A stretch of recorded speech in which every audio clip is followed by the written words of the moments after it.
Hey guys, welcome back to the Legend of Corncast. I'm Jacob, and with me is Aaron. and we're going to be talking about the CDI games. Oh God, here we go. I mean, it's going to be a ton of fun. These are the next ones for some reason. This is next gen for Zelda. Back then, next gen. I mean, they did have the graphics. So we're going to talk about all three of them, just because I don't think we have enough to talk about. Well, the first two are set. Like, those two are... They were brother sister games. Yeah. Released the same day. Mm-hmm. And then the third one, well, I don't really want to spend a lot of time No. I don't think the third one deserves its own episode. It barely deserves to be mentioned. It really does. It sucks. Like, all three of those are bad, but like the first two were funny bad. They're playable bad. They're games you actually want to try. This third one, though, is just like a game you look at and you go, maybe not. Yeah, no, not for me. So anyway, the first two were released in 1993, and they'd be Link, the Faces of Evil, and Zelda, the Wand of Gamelon. And you want to talk about some of this stuff, or you want me to just do all? Sure. It's got really bad button mapping. First of all. Oh, how so? How so? So okay, It's got 3 whole buttons on the controller. 3 whole buttons, and they only use 2 of them. Yes, I see. That probably makes sense. I mean... Okay. I'm talking about, like, okay, 1 button's to move. Well, that's a D-pad, of course. The D-pad moves. Okay, you can pause the game. But there's 3 whole buttons on there, and they only use 2 of them. I'm talking about the right side of the controller, too. Mm-hmm. 1 button's the sword, and the other button brings up the menu. That sounds like pretty standard stuff. But that other button does a lot of other shit, too. The menu button? Yes. What does it do? It uses items. It goes through doors. Why would they map the menu item to the item button? Or the menu button to the item button? Like, that doesn't make any sense. Because you have to also pause to bring up the menu. But to bring up the menu, guess what you also have to do? I mean, I don't know. Explain it to me. If I'm remembering it correctly, I'm pretty sure you also have to crouch. Yes. To bring up the menu. Yes, that sounds good. That sounds reasonable. And they're not even using the other third button at all with this game. I mean, the third button's just taking up space at this point. This sounds reasonable to me. And if you're also in front of a door, you're not going to bring up the menu. You're going to go through the door instead. Yes. Yes, that sounds like what I want to do. Yeah. I mean, I would never try to pull up a menu in front of a door. I mean, I just know that's a bad idea. Yeah, from what I've known, it's just a mess. The game could have been a lot better if they just implemented the gameplay with that third button. Well, sometimes you just look at an extra button and go, "That's unnecessary." The other games only use 2 buttons. Well, actually, yeah, not Link to the Past, but have you ever played Mario before? All you need is a jump button. That's all you need, is jump and a sprint button, and you're good to go. Speaking of jumping, this game also requires perfect accuracy jumping. Oh, right, because it's a side-scroller. Yes. Both of them are sides. Well, You'll jump right through stuff. The first 2 are side-scrollers. Yeah. And so the maps kind of have like a top-down sort of perspective sometimes. Mm-hmm. Like, you can sometimes see a path, and it looks like you're kind of viewing it at like a 45-degree angle. But the game... how it plays, it plays it as if it's a flat screen. Mm-hmm. So like there's a river section, and everything exists on the same plane, except it shouldn't. But that's one thing. So I hear there's a boulder that requires many bombs. Yeah. It does not give you any indication that your bombs are doing anything to it. It doesn't. The boulder doesn't crack or do anything because, graphics back then were, like, the best. Especially on this console, which was very expensive at the time. Mm-hmm. I don't know its exact price, but these games were like $700 in the 90s. I think was that the 3DO or the CDI? I think they were both $700, honestly. Yeah, they were very expensive.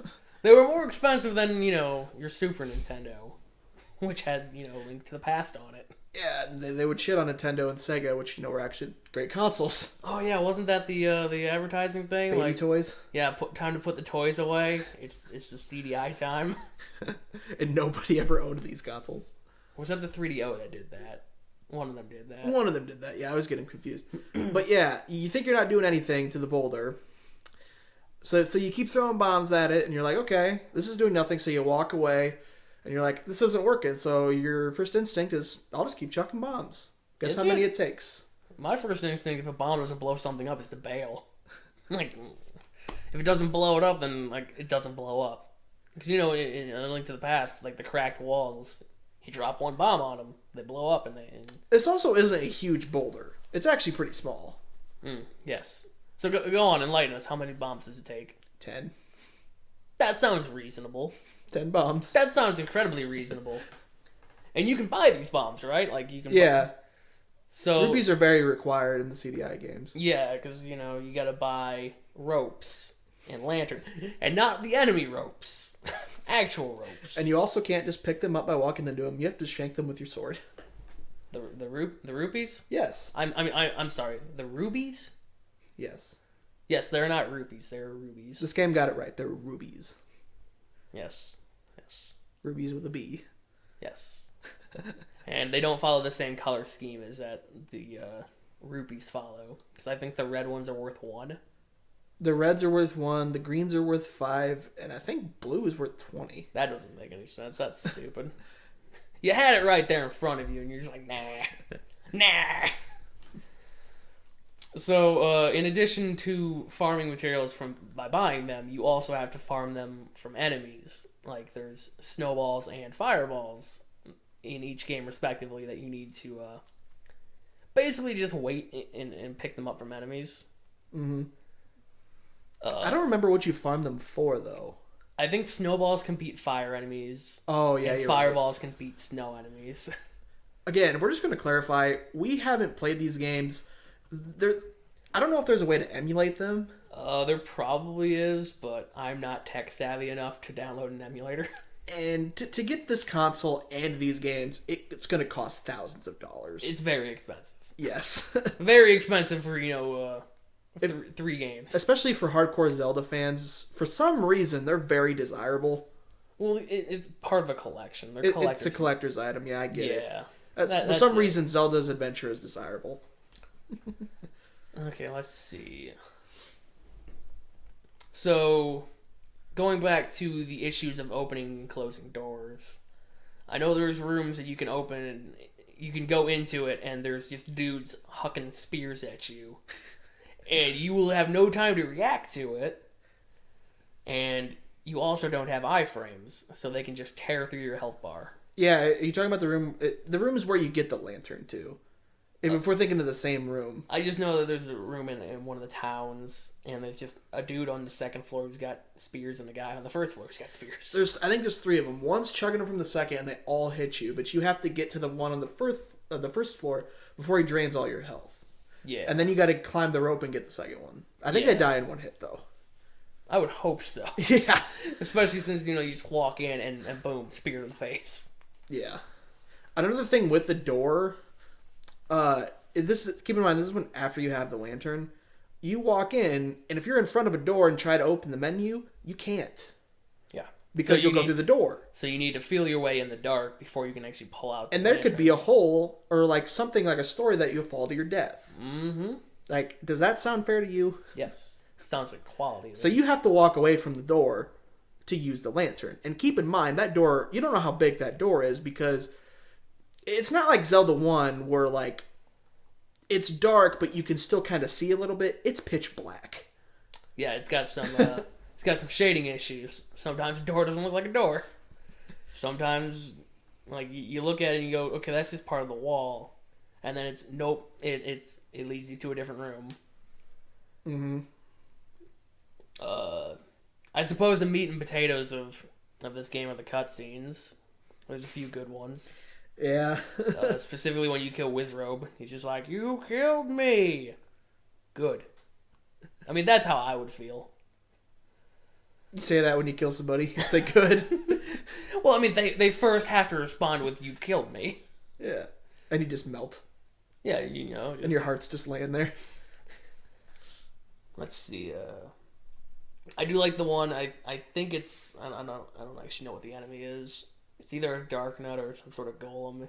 It dies and falls apart, and the other ones are like, ah, dang, he's dead. Let's get out of here. Oh no, he's like, oh my goodness, this is awful. No, that's a different guy. Oh, that's what I was thinking of. Like you rip his clothes off or something. I mean, I'm sure that happens too. I know the line you're talking about. Yeah. But like, this is just like two Dark Nuts talking to each other, and they're like, "Oh, let's just get the hell out of here. This sucks." Talking about the whole game. Yeah. One thing. Oh, no, sorry. Sorry, it's okay. This Ganon is probably the cheesiest and the funniest Ganon in the whole game. And I'm not going to talk about his cutscenes, they're bad. No, they're on par with everything else. You kill him with a book. Yeah, you run up, book. He can kill you in a couple hits because, he's Ganon. But you just chuck a book at him and he's dead. Well, End game. That's when you got booked. Yeah. Booked by the police. That's how you save Zelda. What does he get killed by in Wand of Gamelon? Is it you just throw the wand at him instead? I would imagine. Because I don't remember the end. Because in that game, you're trying to save Link. Yeah, I mean it's the same game.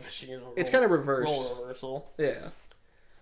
But you dare bring light into my castle? You must die. Yeah, that guy. Yeah. That's pretty cool.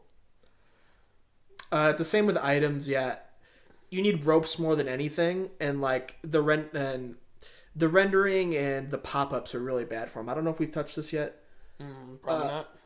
And you can't reuse ropes. You have to keep buying ropes. Mm-hmm. It's a farming thing. Yeah, like you have to keep farming enemies for rubies. You just rubies. I forget. That's the right pronunciation for this game. For this one and this one alone. So you climb up there, and then the pop-ups are just really bad. Like you're saying, like enemies can just spawn. You can throw your rope up and climb up to the next level, and just an enemy will be right there before you can even react. Yes. And you take collision damage too. Yes, there's also rooms where enemies will just continuously respawn. Mm-hmm. I think there's a room where keys are. Well, you grind them for rubies.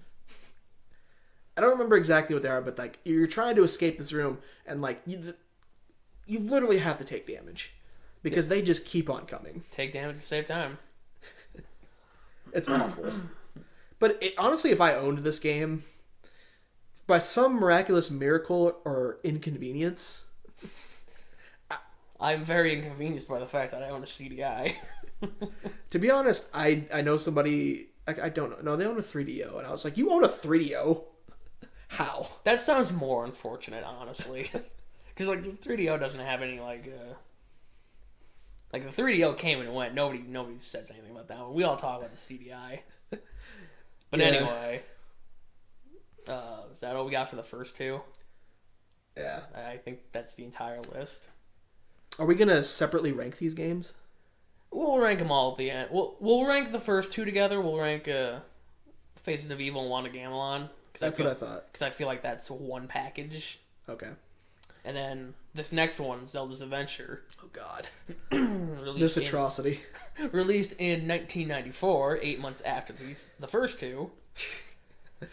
Yeah. So let's talk about this one. What do you have to say? Well, I looked it up on the wiki before we started this, and it takes place in the land of Tolmanac, or Tolemac. Tolemac. Now, you can't see it, but if you're it's Camelot backwards. It's not Hyrule, it's Camelot backwards. I don't know how they got that one wrong. Can't wait for Ganon to take over Tolemac. No, that's Nanog, or Nonag. Is that the enemy of this game? No, that's Ganon backwards. Nonag, the Ganon backwards. Wow, that's really bad. So you seem to have a lot more to say about this game than I do, because I don't actually care about this one all that much. I don't either. It's really bad, honestly. But it opens with a wizard, who's probably not even a wizard. He's like, "You must go, Zelda, save Link," and it sounds like that. It's got some good voice quality, because it's a full motion video and not full motion video, I wouldn't even call it that. It's like a frame a second. It's a full motion slideshow. It's like a slow motion frame every second. But the load times are really bad on the game. For starters, you're going to notice that. Again, we haven't played this one either because we don't own a CDI. I wouldn't even want to own this one. I wouldn't either. Like I want to own this the other two. I don't want to own this one. This one just makes me feel like I need to take a shower. Like I feel dirty playing this. I would feel dirty playing this. I'm pretty sure each, like, if you're on the main hub, going from like panel to panel on screen takes like 5 to 10 seconds. Yeah, it's that slow. Okay, so to preface this is a top-down game like the original Zelda on the NES. And you know, when you go to a different screen on the NES one, it takes a second, but like the screen slides over, which was pretty fast back then on the NES. Yeah, I mean it's an NES game, but still, like the screen just slides over, and it's like you're on the next screen. Mm-hmm. This one you wait, and I believe everything stops, like the sound stops. Yeah. So you're just kind of sitting there. You can hear the crickets outside. Yeah, the music in the overworld's really bad too. Like, is there music? And I was under the impression there wasn't. It literally sounds like just wilderness, like birds. Oh, it's ambient noise. Yeah, it's no theme like in the original, which was pretty good. The original Zelda theme's awesome in my opinion. Let's see. But you want to tell them about the inventory? How so that works. In the original Zelda and Link to the Past, you just click the start menu. All your items are there. In this one, you press start, and there's arrow keys, and you have to go and click those. And this is where it gets bad. I'm pretty. Don't quote me on this, but I'm pretty sure your sword is also in that tab. Is it? I think, but I might be wrong. But all your items are in there, and to use that, you have to drag that weapon or that item to that inventory slot. So the game expects you to be using a mouse, but I don't know if mouse support was back on. You have to like click it and hold it and drag it. It's the same with rubies. You have to, when you're buying something, you have to click the start menu, go to the items menu, click the rupee, and then buy it. It's not like in Link to the Past when you just walk up. Hey, you want to buy this for 50 rupees? No? Okay, bye. You have to press start and click the rupee. Yes. That's very dumb. It does sound very dumb. I just know that there's a ton of load times in the inventory as well, because I think as you scroll the inventory, like it has to load.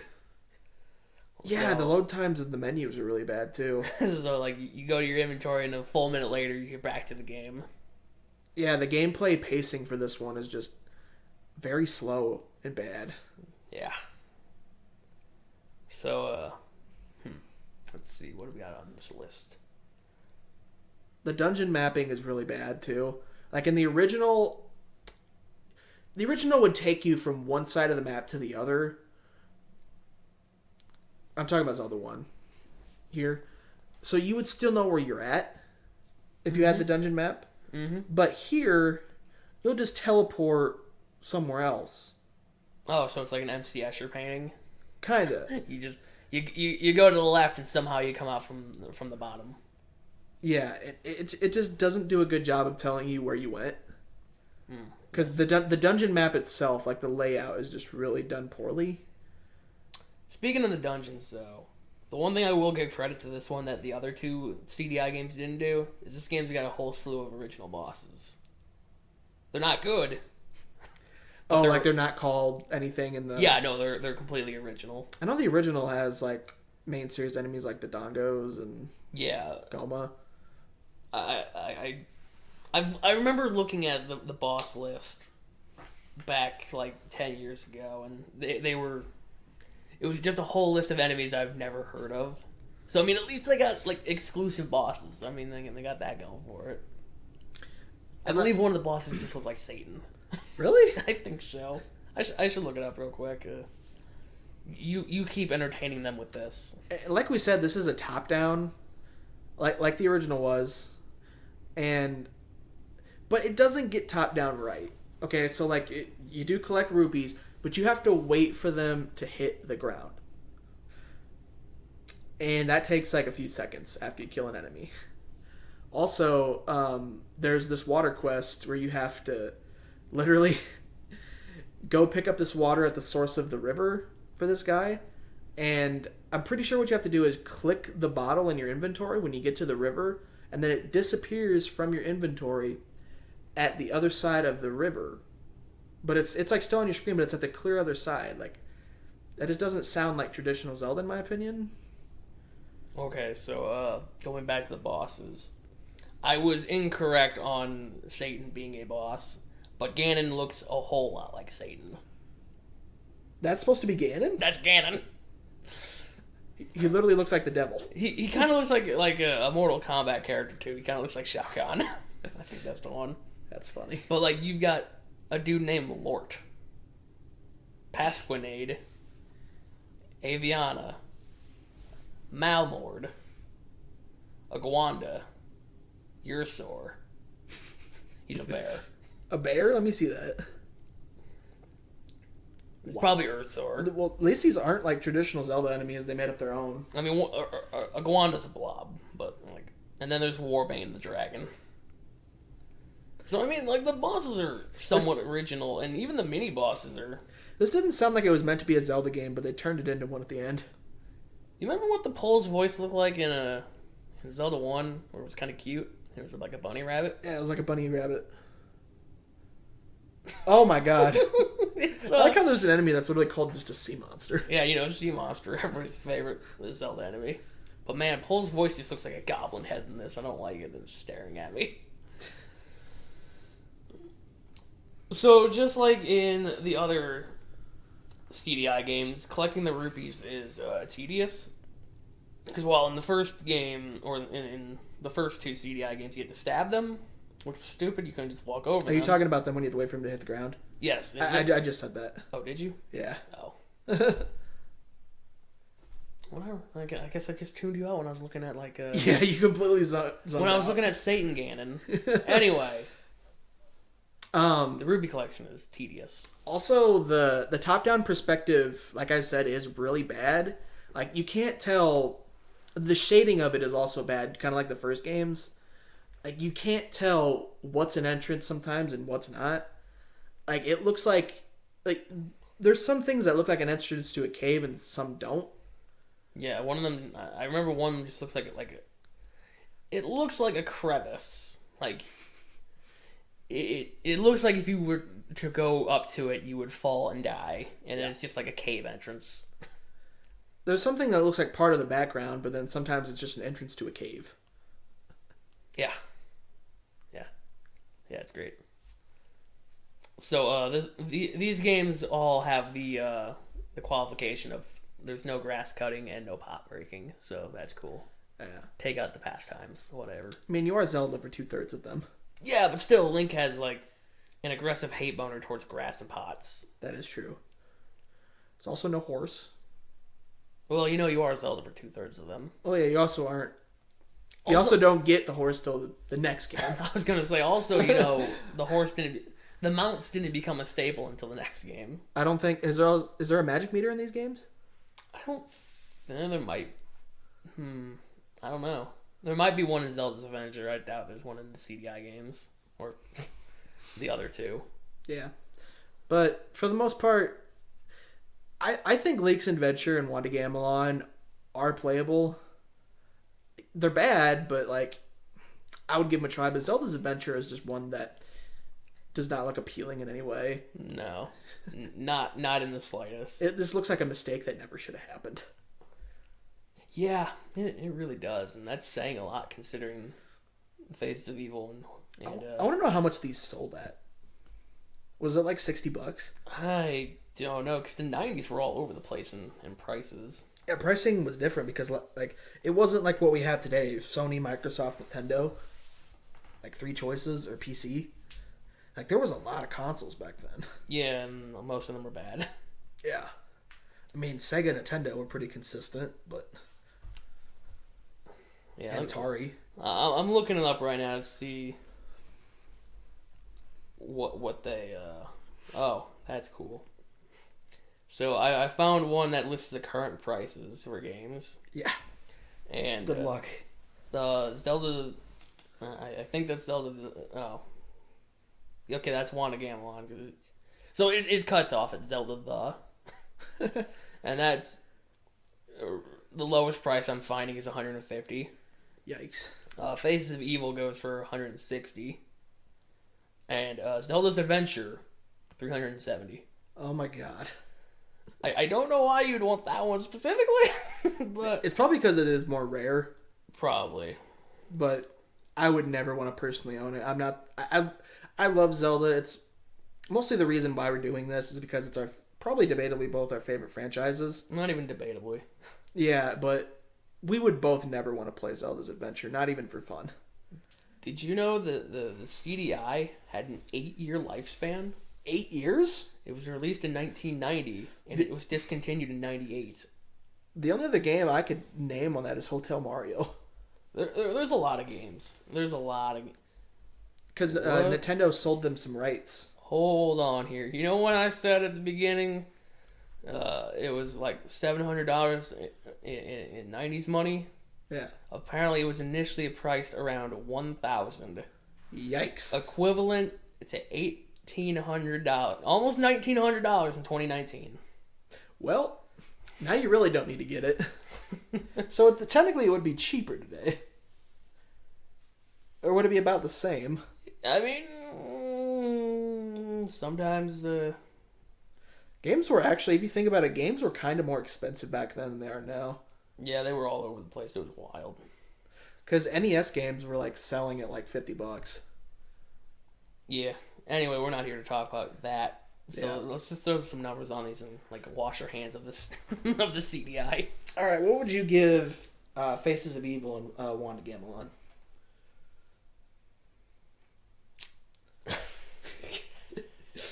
Oh man, I mean, as a bundle, I'd probably have to give it a 4. It's funny. I'm very generous. I know, You noticed? That is being pretty generous. Because I think there's some value in the cutscenes, and like it at least looks kind of nice to look at. Like all the maps kind of look like they look unique enough. The funny thing is, I feel like they're the most medieval of the Zelda games. Yeah, they're pretty medieval. I would probably also give it a 4. All right, so 8 out of 10 or 8 out of 20. Is that tied with Zelda 2? It is tied with it. Zelda 2. Wow, I can't believe the side scrollers all play the same. And then Zelda's Adventure. I feel super generous giving it a 2. Really, I'm giving it a 1. I mean, it's playable. It works. It's playable, but it's not good. All right. Wow, I can't believe it. A 3 out of 20. Good job, Zelda's Adventure. You done did it. You done did it. You done did it. All right. Well, that was the Zelda CDI for you. We've talked more about this than I thought we were going to, so... It's our longest video so far, and it's about Zelda CDI. Well, to be fair, we did talk about 3 games. Yeah. So, well, anyway, catch us next week when we do a good Zelda game again. Debatably the best one. See ya. Goodbye.